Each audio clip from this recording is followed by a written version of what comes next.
in our Operations Center in Greensboro. Joining me today in the webinar is Al Szawara, team member of our Carrier Relations Department.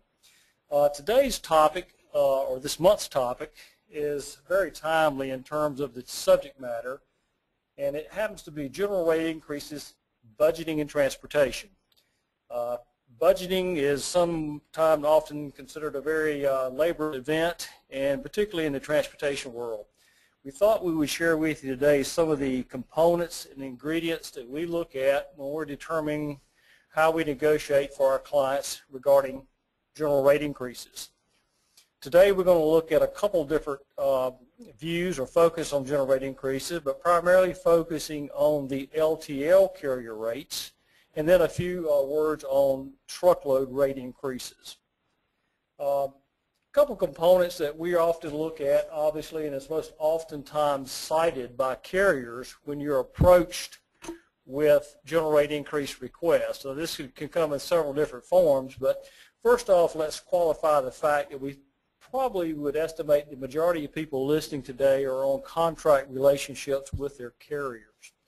Those of you who are not, who are on open tariffs, the rules are a little bit different in how that game is played. It ends up basically as a percentage increase in the tariffs that you basically assume, whereas under a contract relationship, your options to negotiate a number of components contained in the general rate increases are certainly improved. What we look at and what we normally hear from a carrier who comes in and asks for a general rate increase is something related to their cost of doing business. It could be associated with the largest majority of their expense, which is their variable cost. They will oftentimes cite in the trade journals increases in payroll, parts, tires, direct labor, obviously, insurance, anything associated with that largest percentage of variable cost. And additionally, sometimes you hear something about semi-variable cost or fixed cost. Oftentimes, this is what you would see published in the trade journals, is why a carrier would look to take increases. And again, we want to differentiate today real quickly in the fact of contract rates. The methodology and the ability to negotiate within that framework is a lot more flexible and variable. I want to look next at what we typically see when a carrier comes in and asks for a general rate increase. And in the past, we've also associated with general rate increases with annual events. Well, that's not always the case.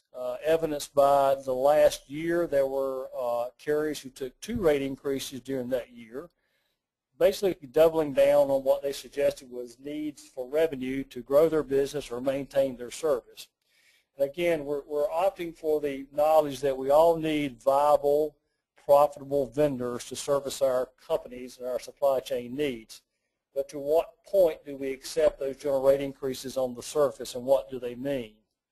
We want to go over a few things. I'm going to ask Al to help me here a second to talk about what is included in a general rate increase. Now, again, we're going to focus initially first on the LTL carrier general rate increases. And as you probably know in your business, there's a lot of variables when a cost is put out as far as an increase, what's included in that. And it's not just a straight across the board percentage increase. Al, can you give us some insight on some of the things you experience when you look into these general rate increases and how it's not just a straight percentage? Sure, Dave. Well, you kind of touched on it.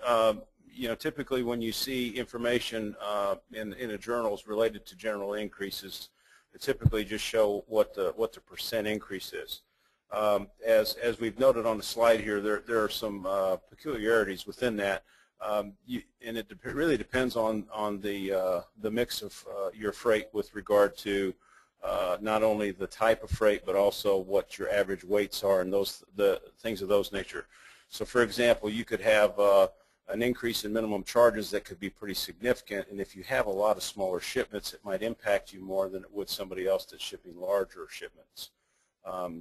And typically, what you're going to see on a GRI is again, it's not going to be a flat across the board. There are going to be adjustments made on certain types of shipments. So again, it's really going to depend a lot on the mix of freight that you have in relation to what's the actual impact of a GRI on your business.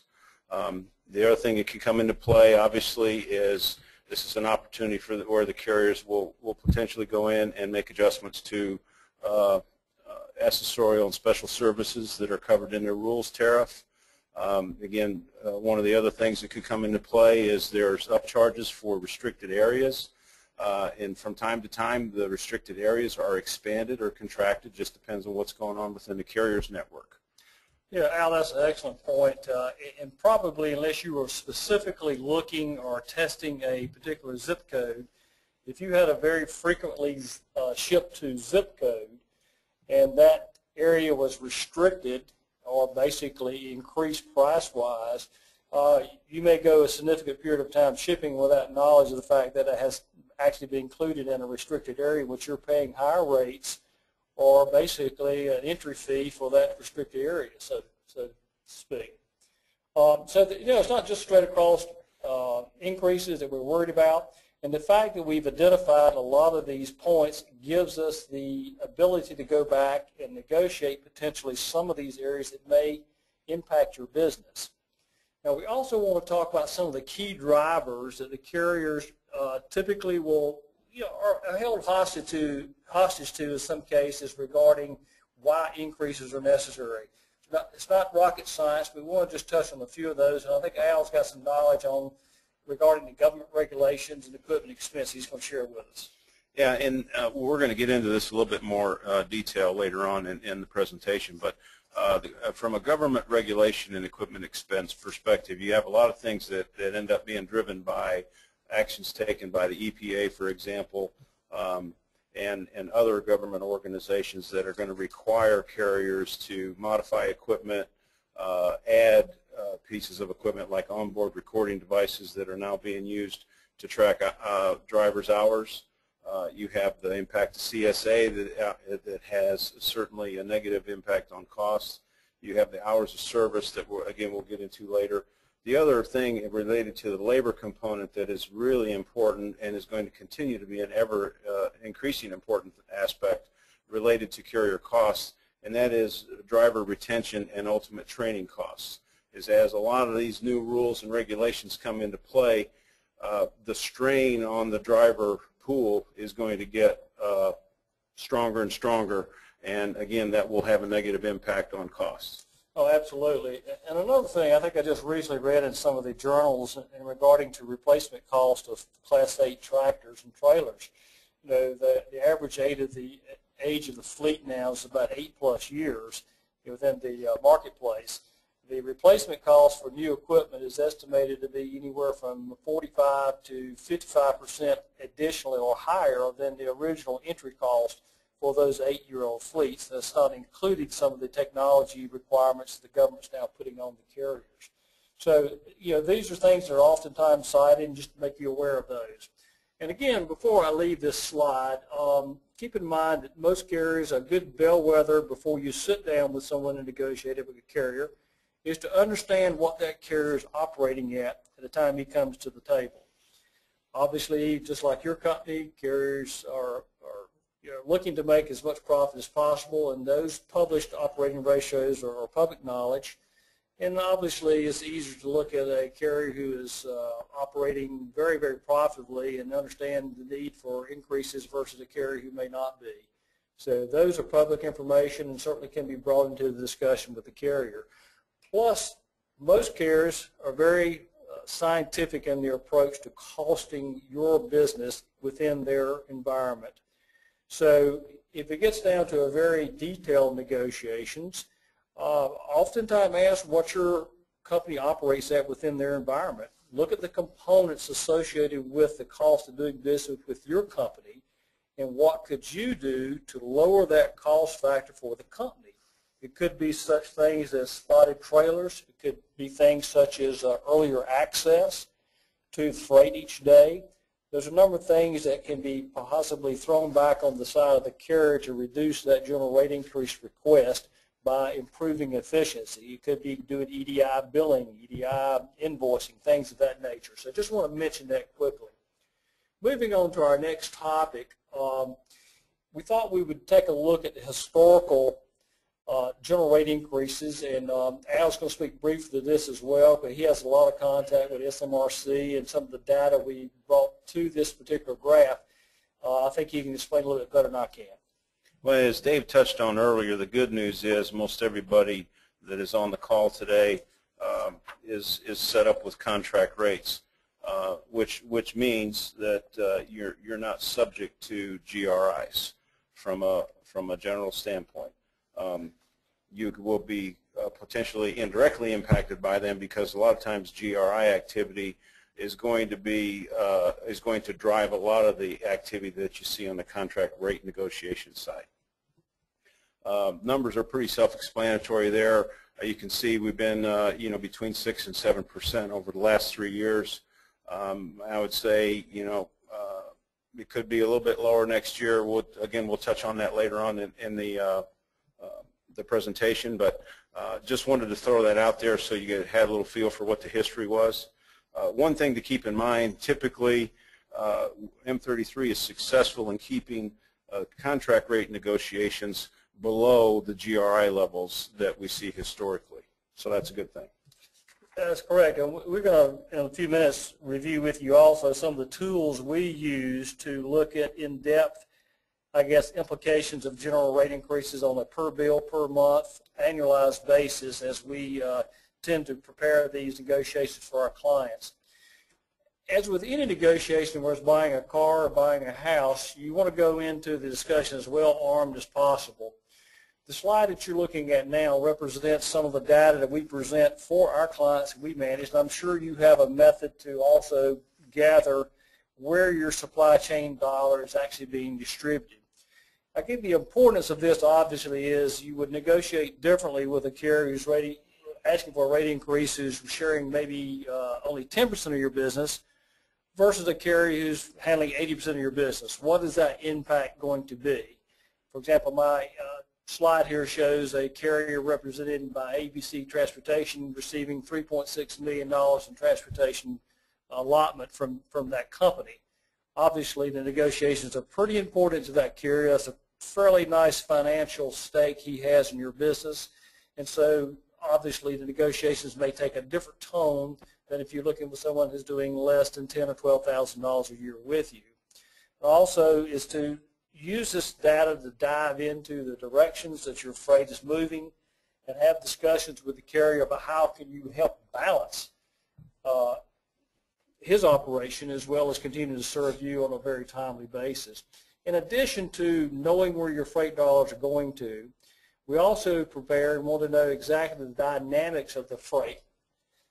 And this is important as well because if you're negotiating on a contract rate, there's options. You can negotiate weight breaks, you can negotiate minimum charges, you can negotiate a number of accessories associated with what is primarily your dominant shipping percentage.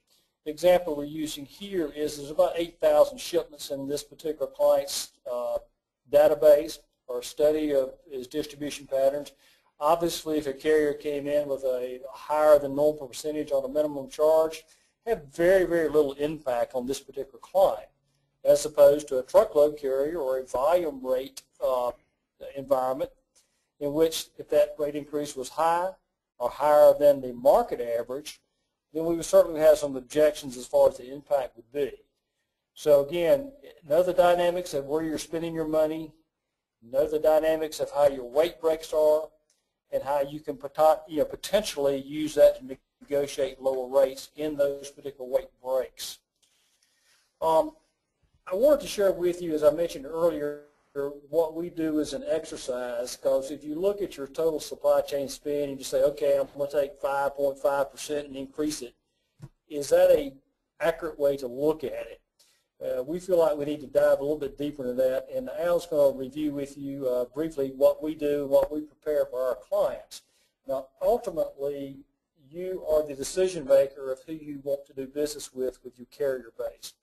Obviously, there's certain limitations in the fact we do not have an unlimited supply of national carriers, nor do we have an unlimited supply of regional carriers that we can go to and take our ball and go to another court, so to speak. So we want to keep relationships that are profitable for us or beneficial to us, but at the same time we need to know what those impacts are going to be. And I thought I asked Al to kind of share his exercise that he prepares and I in fact present to my clients regarding general rate increases when we get them. Al? Thanks, Dave. This is a representation of typically something that we would normally see for a given client. As you can see in that first example, you have an original submission by the carrier where they asked for an increase that was going to equate to a little over 12% impact. In this situation, that was much too high for the client, and so we went back with a counter that was much less than that, and then ultimately ended up at a 5.77% rate increase impact. We engage a client in these activities. Typically, we're going to take shipments over a 2-month period of time, and we're looking at actual shipment data from the carrier that has requested the increase. So to Dave's point, what we're able to do is to get into the details, and so if there is a variation in increase levels depending on certain characteristics related to the freight, that's going to come out in that analysis. And then we share this information with the client again, and based on how the discussions go, ultimately end up on something that we agree with the carrier, and then the rates are adjusted from there. And one of the key components that we keep track of too is obviously the increase per bill. That's a key point of interest for the majority of the clients that we deal with, and it's another piece of information that's helpful in the budgeting process. Yeah, Al, let me ask you, looking at this, in your study, do you include fuel in these studies? We do not include fuel, and one thing just to keep in mind too, as we mentioned earlier, typically, you know, we're coming in under the average GRI activity levels for particular years, and you can see in this instance the average for 2012 was 6.76, and every one of these examples is well under that. Right, and again, I think this is a great example, and I've had several comments from our clients who may in fact be changing the dynamics of their shipping patterns to maybe smaller shipments on a quicker turnaround for inventory fulfillment. So whereas they may have X percentage of shipments this year, their business model has changed in which they're going to go to a larger shipment count. And so on a per bill basis, obviously we could see a significant increase if we weren't aware of what that per bill cost increase would look like. Well, I kind of gave you a little segue in by asking you that question about fuel, and we're going to touch very briefly on the fuel or energy cost, which is certainly a component of a carrier's cost factor. It's one of those 65% variable cost buckets that we were looking at when we first started today. So fuel, I'm going to let Al talk about this in a minute, but just to let you know where our data is coming from, I think most of you are probably pretty aware of this fairly significant detailed daily, weekly, monthly update on energy cost in the DOE websites, and actually they give you some projections. Al, you want to mention this a little bit about this? Yeah, again, like as we've already confirmed, I mean the fuel is independent of the analysis that we typically do on increases. As you can see, the chart here is pretty self-explanatory. Dave's already mentioned that. One thing to keep in mind from a GRI perspective, you're going to be subject to the fuel scale that is within the carrier's rules tariff. One thing that we have at M33, over 90% of our our carrier base is operating off of a M33 fuel scale. So it's the same scale basically for everybody.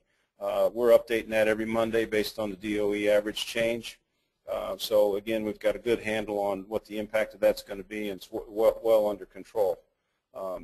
Again, fuel is one of those things where none of us have a whole lot of control over that, but it's certainly an important component that we need to keep track of, and certainly, at least from a budgeting perspective. One thing to keep in mind, too, is it's not just fuel. There are a lot of petroleum-based products that are affected by changes in fuel and in the energy costs.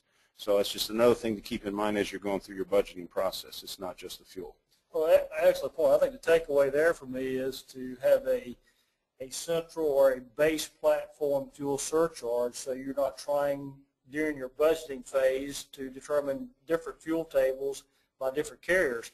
Likewise, if you can accommodate a single rate scale or rate platform by carrier, that makes your calculations on your overall impact much, much, much easier instead of having to juggle 3 or 4 carriers' base rates.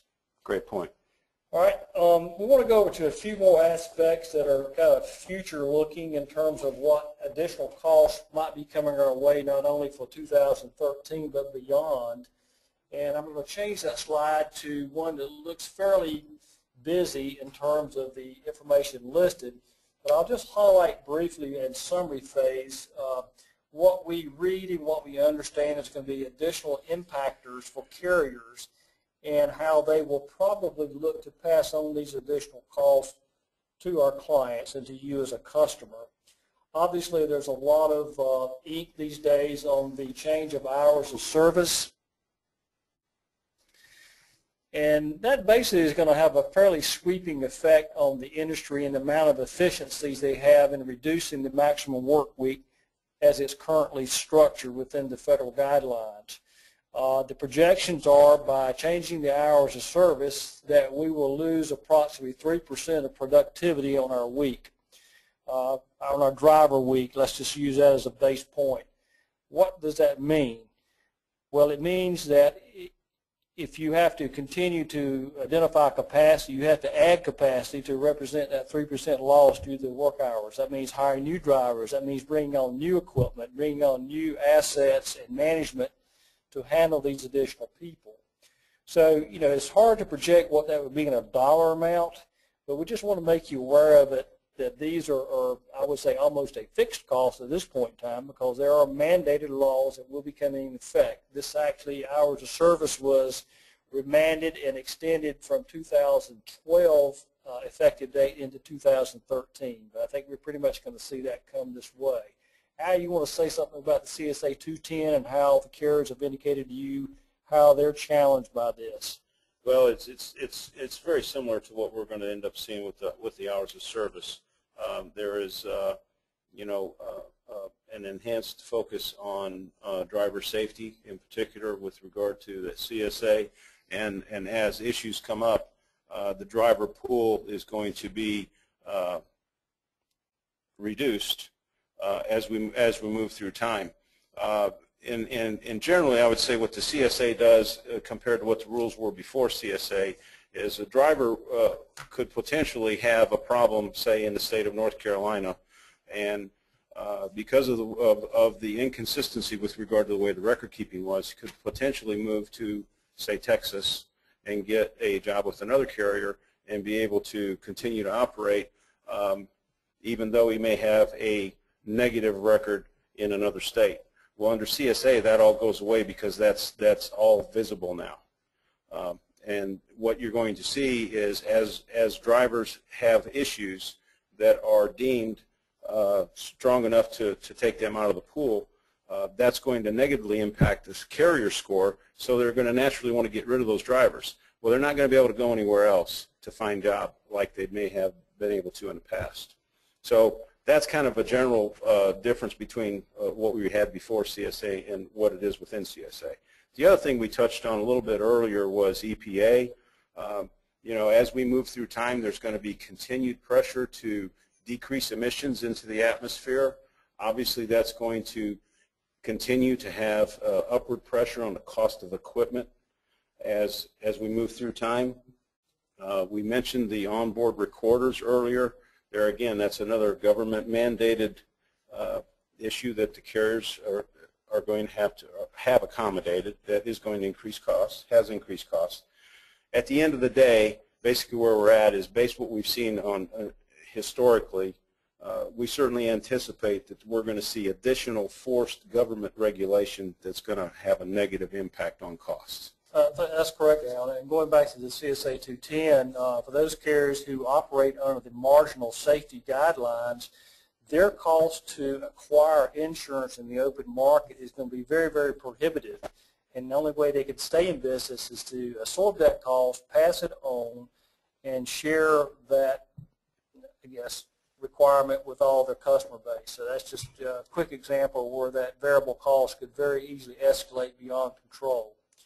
I would suggest that, there's a ton of information in your journals and the website on these 2 points. And some of you may obviously be experts in this and run your own fleets, but certainly take time to educate yourself on these two items. We're going to shift away from our discussion on LTL carriers and touch briefly on truckload and truckload rate increases, which is a little bit different game in terms of how it's approached. And I think it'll be fairly self-evident for those of you who are in the truckload business, and some of you may have for-hire truckload assets that you run out of your own company. But I'm going to switch over real briefly and just touch a few points we thought might be worth discussing in regards to truckloads. Obviously, when a truckload carrier approaches us, it's usually on a per lane basis, a zip code to zip code, or a balanced need in which they're looking to improve revenue on a particular lane. They also are subject to some of the same costs as the LTL carriers, such as variable costs, driver compensation, fuel maintenance, and insurance. Where you find some differences would be with the infrastructure of the company, not as many maybe company overhead with facilities, maybe not quite as large of a corporate footprint to cover their overhead costs. But there are fixed costs involved. And again, we talked about the replacement fleet costs, certainly would hit them very, very quickly. Al's going to also identify a few things that he hears and what he understands is supposedly legitimate general rate increases, and why the truckload carrier negotiations are a little bit different than the truckload. And we thought we'd just mention those two because there's a way that you could help impact these and negotiate or negate particular rate increases on a particular lane. I'm going to let Al cover a few of those if he would at this time. Thanks, Dave. And as he mentioned, I mean, there's definitely some subtle differences to the truckload GRI or rate increase aspects in compared to LTL. And again, typically what we see is LTL agreements are normally fixed 1-year periods of time with a specific start and a specific end date. What we typically see on the truckload side is a start date and an open-ended on the outside. So there's not usually any kind of a target expiration date. And again, the majority of the increase requests that we see come through are very targeted, and a lot of it's driven by some of the reasons we have on the slide here, mostly system imbalances, which can be caused by a number of different things. One of the major points we put in here is, they have a large account in a particular area, and for some reason they lose that business. Well, that can create a huge imbalance within their organization, and all of a sudden, instead of needing, say, freight moving from east to west, now all of a sudden they need it moving from west to east. So you have things like that going on.